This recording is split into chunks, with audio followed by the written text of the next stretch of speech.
దేశంలో చక్కెర ధరలు ఒక్కసారిగా ఎందుకు మండిపోతున్నాయి? ఇథనాల్ కోసం చెరుకును మళ్లించడం వల్లే చక్కెర కొరత వచ్చిందా, లేక అసలు కదా ఉత్పత్తి తగ్గడమేనా? ప్రభుత్వ చర్యలు ఆలస్యమయ్యాయా? ఈ ప్రశ్నలకు సమాధానం వెతికితే పరిస్థితి అంత సింపుల్గా లేదని అర్థమవుతుంది. జూలై 20న కిలో చక్కెర సగటు ధర 48 రూపాయలు. ఆగస్టు 20కి అది 60 రూపాయలు దాటింది. ప్రస్తుత సీజన్లో చక్కెర ఉత్పత్తి తొలుత అంచనా వేసిన 343 లక్షల టన్నుల నుంచి సుమారు 306 లక్షల టన్నులకు పడిపోవచ్చని కేంద్రం చెబుతుంది.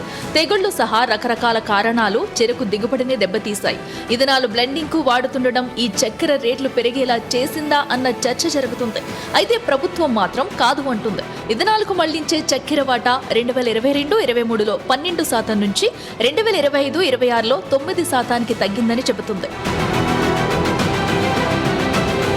మరి ధరలు ఎందుకు పెరిగాయి? తక్కువ ఉత్పత్తి, పండుగల ముందు పెరుగుతున్న డిమాండ్, ప్రపంచ మార్కెట్లో సరఫరా ఒత్తిడి, ఊహాగానాలు, నిల్వదారుల పాత్ర ఇవన్నీ కలిసి చక్కెర రేట్లపై ఎఫెక్ట్ చూపుతున్నాయి. ఉత్పత్తి తగ్గిన టైంలో ఇథనాల్కు షిఫ్టింగ్ కూడా సమస్య తీవ్రత పెరిగిన చాలా రోజులకు ప్రభుత్వం ఇప్పుడు లక్షల టన్నుల డ్యూటీ ఫ్రీ షుగర్ దిగుమతులకు అనుమతించింది. సంక్షోభం వచ్చాక చర్యలు తీసుకోవడమేనా, ముందస్తు సరఫరా ప్రణాళిక ఎక్కడ అన్న ప్రశ్నలు వస్తున్నాయి.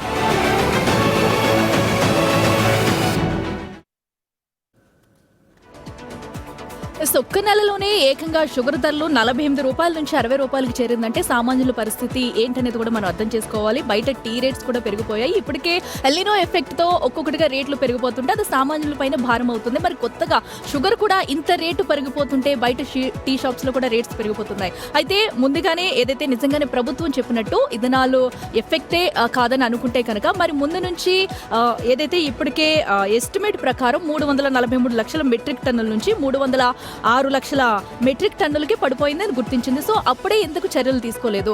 అప్పుడే ఎందుకు దీనికి సంబంధించి చర్యలు తీసుకుని ఉంటే ఈ రోజు ఇంత ఎఫెక్ట్ పడి ఉండేది కాదని కూడా చెప్తుంది. సో ప్రభుత్వం మాత్రం ఏం చెప్తుంది? కేవలం ఇథనాల్ ఒకటి కారణం కాదని చెప్తుంది. సో ఇథనాల్ పాలసీ వల్ల షుగర్ కేన్ లో కొంత భాగం ఫ్యూయల్ కి వెళ్తున్నప్పుడు అదే సమయంలో షుగర్ ప్రొడక్షన్ ఏదైతే ఉందో దాని ఎస్టిమేట్స్ వేసుకుని ఉండాల్సింది. సో ఎందుకంటే మనకి ఫెస్టివ్ డిమాండ్ ఉంది, అలాగే డైవర్షన్ ఉంది.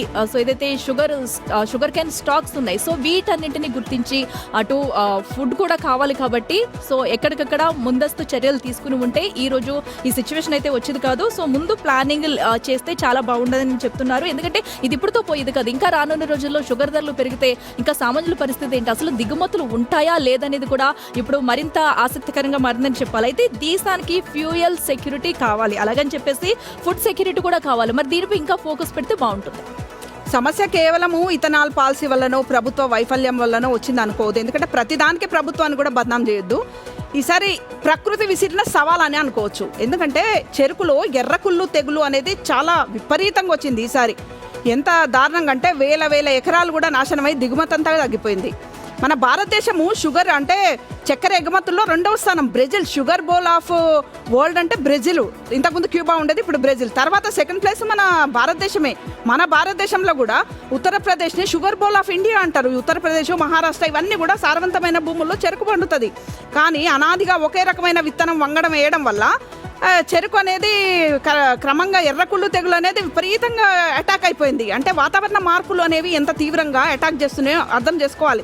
వాతావరణ మార్పులు ఏదో అన్ని చదువుకుంటాం, అతివృష్టి, అనావృష్టి ఇవన్నీ వాతావరణ మార్పులు చెరుకు పంటని ఎఫెక్ట్ చేశాయి. మనం ఒక్కొక్కప్పుడు ఉల్లిగడ్డ చూస్తాం 10 రూపాయల కిలో ఉంటుంది, ఇప్పుడు 80-70 రూపాయలకు రాలే.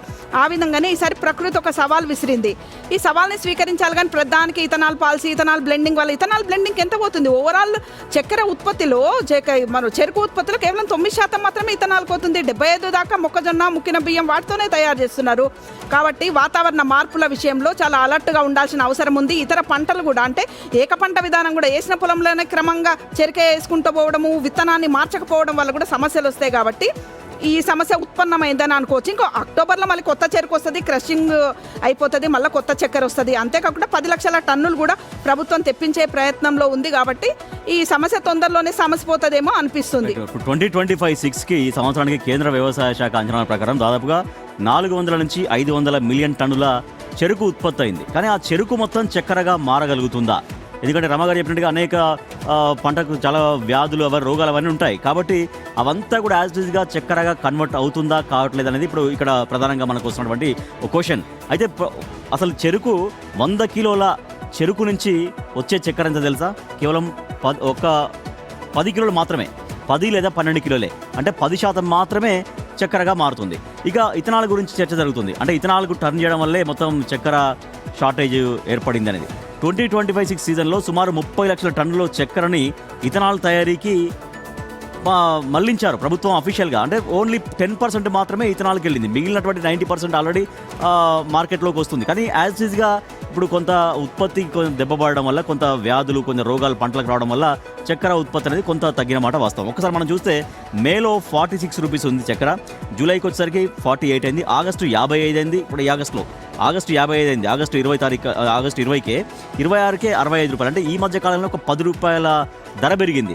జూలై 20 నుంచి ఆగస్టు 26 వరకు ఈ 1 మంత్లో 35% చక్కెర రేటు పెరిగింది. సో ఇంకా చక్కెర రేటు పెరుగుతుంది అన్నటువంటి ఒక చర్చ కూడా నడుస్తుంది. సో దీనికి ఇథనాల్ వల్ల మాత్రమే అనేది కొంత కరెక్ట్ కాదేమో అనిపిస్తుంది. సరే, కొంత ఎఫెక్ట్ అయితే అది ఉండొచ్చు, బట్ పంట ఉత్పత్తి అయినప్పటికీ కూడా నాణ్యమైన పంట పూర్తిగా రాకపోవడం అనేది ఒక కారణంగా మనం భావించాలి. ఒక క్వశ్చన్ మనకు కనిపిస్తోంది, డిఎన్ఏలో చక్కెర ధరలు పెరిగిన తర్వాత దిగుమతుల నిర్ణయం ఎందుకు? సో ఇప్పుడు దిగుమతులు చేసుకునే ఆలోచన ప్రభుత్వం చేస్తుంది ఆల్రెడీ. సో టారిఫ్లు, ట్యాక్సులు లేకుండా కూడా దిగుమతి చేసే ప్రయత్నం చేస్తుంది. కాబట్టి చక్కెర ధరలు పెరిగిన తర్వాత దిగుమతుల నిర్ణయం ఎందుకు అనే క్వశ్చన్ మనకు కనిపిస్తుంది.